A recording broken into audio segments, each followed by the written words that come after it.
Hey guys, Happy New Year. How are you guys doing? Um, I'm struggling to make this video tonight without hitting pause and being embarrassed, but I am determined to not do it this time despite how many awkward pauses I may make. Alright, for those of you who don't normally follow my channel, I just want to say hello and welcome, and I hope that my story helps you in any small way. So we'll start kind of at the beginning. I haven't told recently anything about my experience and the journey that I'm on. I'm Heather. I'm 35 years old. I suffer from both panic disorder and agoraphobia. That diagnosis was given to me when I was 16 years old, a couple of weeks after I ran out of a track meet in Boston. And it hasn't quite been the same since. It's kind of been a rocky, weird journey, you know. I came home, and that day I thought I had the stomach flu, and something didn't seem right though. You know, I had been sick before, and I was always terrified of throwing up. Now, I've learned that that's a really common phobia for people with anxiety. It is not one that I suffer from any longer. Not remotely looking forward to it, but it is not something that I will go to the extreme panic that I did before when thinking that it might happen. Anyway, I thought I had the stomach flu and something didn't feel right, but what was happening is that it was coming in waves. Like suddenly after like 2 hours of being like really sick and panicky and just feeling just, oh my god, and just running around my house just crying and just terrified, I suddenly would feel fine, you know, and I was like, this is great, I feel so much better. But then it would start up again, and I'm like, what is going on? This is, and it was what happened for like a day and a half. So finally, they brought me to the doctors and told the doctor, and he's like, you're having panic attacks. And they gave me a whole bunch of medication. And I really just kind of didn't know what else to do because I was really miserable and I just wanted a solution. I didn't know anything about the medications that they were giving me. And I didn't know that in the upcoming years the upcoming year that I would have started using them. The sleep ones, the ones that made me sleepy, I would take frequently so that I didn't have to be awake to experience the attacks. I put on a considerable amount of weight, and after that, though, my meds got, we found, me and my psychiatrist, we found a combination that worked really well for me, and I started working again. I started going back to school. I started to was working like full time. I was a department manager at a store, and life kind of just seemed okay, you know, kind of seemed like my life was normal. And that's the thing I've kind of struggled with, thinking that my life isn't normal. I don't really like that word. You know, what is normal? Sounds kind of boring to me. I kind of just struggle that I want to fit in. And that's always been the thing, you know. I've always struggled to feel like everybody else is, you know, to be able to just walk into that store like the other person or the other 90 people are doing that. Jealous, you know, just that I can't do that.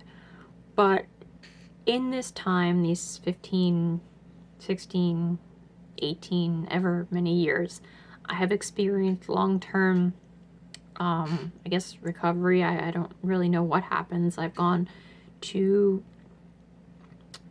primarily the same psychiatrist for about 15 years, and I've been on a couple of different med combinations, but there's a few times where I've just completely given up on therapy, and I probably should have kept going. There's more than a few times where I just thought I knew everything and just gave up everything entirely, and that wasn't really good either. And this most recent time, you know, I had been working for a few years, and I was the manager of a store in a mall. Panic disorder and working in a mall. And some things started to happen. I lost my job because the store closed. And then I got another job, but I started having panic attacks again. And I started to just kind of recoil. I just started to give up, not look for any more jobs. At the time, I was moving in with my boyfriend, and I didn't really need the job, or at least I didn't. That's what I told myself. And then I just got very comfortable with not being in places, and slowly the agoraphobia started to creep up again. And next thing I knew, I was practically housebound, you know. I wasn't leaving the house. I would hide in the car if we had to go anywhere. I didn't want to go to family get-togethers. I didn't want to go to, I didn't want to go to anything. I just wanted to be home because that's where I felt safe. That's where I felt comfortable. If you hear something meowing in the background, it's my cats. I'm sorry if you watched before, there's 3 of them and they're adorable and I love them. But sometimes at 1 o'clock in the morning, they want to go around and make all this noise. Super fun.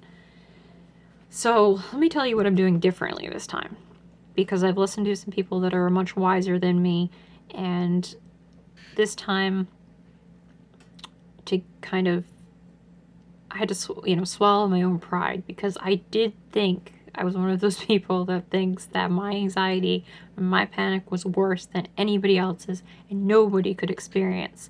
Nobody could experience what I went through, and it has been pointed out to me on multiple occasions that is not the case.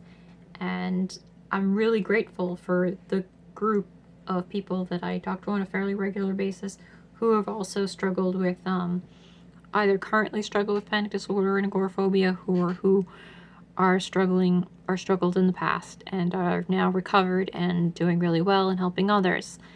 So anyway, I'm doing good. I'm doing the same thing every day. Now, I make sure that I get out no matter what. I make sure that I go somewhere, and I go there, whether it's my husband drives me there, which is the case right now because it's like 16 degrees. And you know what? Truthfully, I say cats. Sorry. Whether it's my husband driving or whether it's me trying to walk around the block or whatever, I'm trying to do something every single day. Tonight was really good. I've been going to big stores, and my husband will take, one section of the store, and I'll take another section of the store, and I'll go around there, and I just have to feel the uncomfortable anxiety, and I have to understand that that's part of it. And I've been listening to a podcast which is one of the other group members that is really good, and I'm not sure if I'm breaking any anonymity here. I don't think there's any, but there is a podcast at thatanxietyguy.com. This guy Drew, who's another administrator in the group, has been a tremendous help. So hey, if you're watching, you're helping me a lot. When 6 months ago, some of the stuff that you're talking about on the podcast now would infuriate me, because I really did think I was unique and that I was a victim and that nobody was going to help, and everybody had to feel bad for me.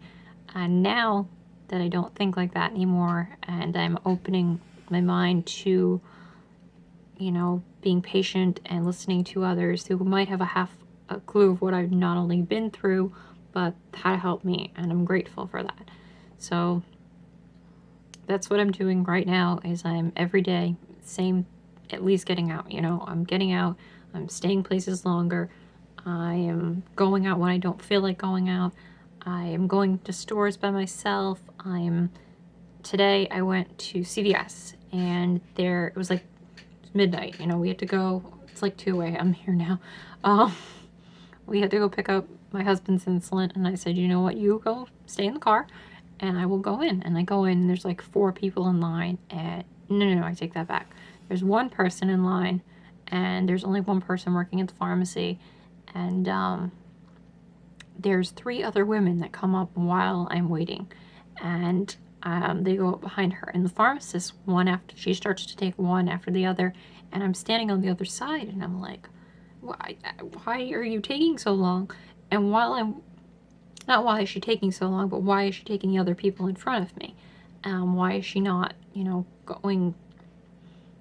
Anyway, I was just sitting there like tapping my foot, but for a second there, I was like, I've been here a while. Why am I not having anxiety? This is great. And for a split second there, I started to feel nervous, and I said, you're fine. You can do this. You can stay in here another 10 minutes, and you're going to be fine. And I was. and I came home and I was happy that I spent a bunch of time in Target. I spent a bunch of time in CVS because that was the case tonight, and I'm still smiling, you know, and I couldn't wait to get home and to make this video, even though I had to try to make it 6 times to get my words out correctly, but it's all right, you know. So I'm going to continue to do that. I'm going to continue to have the attitude that I can do this, and that panic attacks are part of this journey, and that they're not a setback, and that I just have to keep doing it, that I have to be persistent, and I have to keep on keeping on. So I'm going to keep on trucking. Anyway, thanks folks for watching, and I'll talk to you soon. Bye.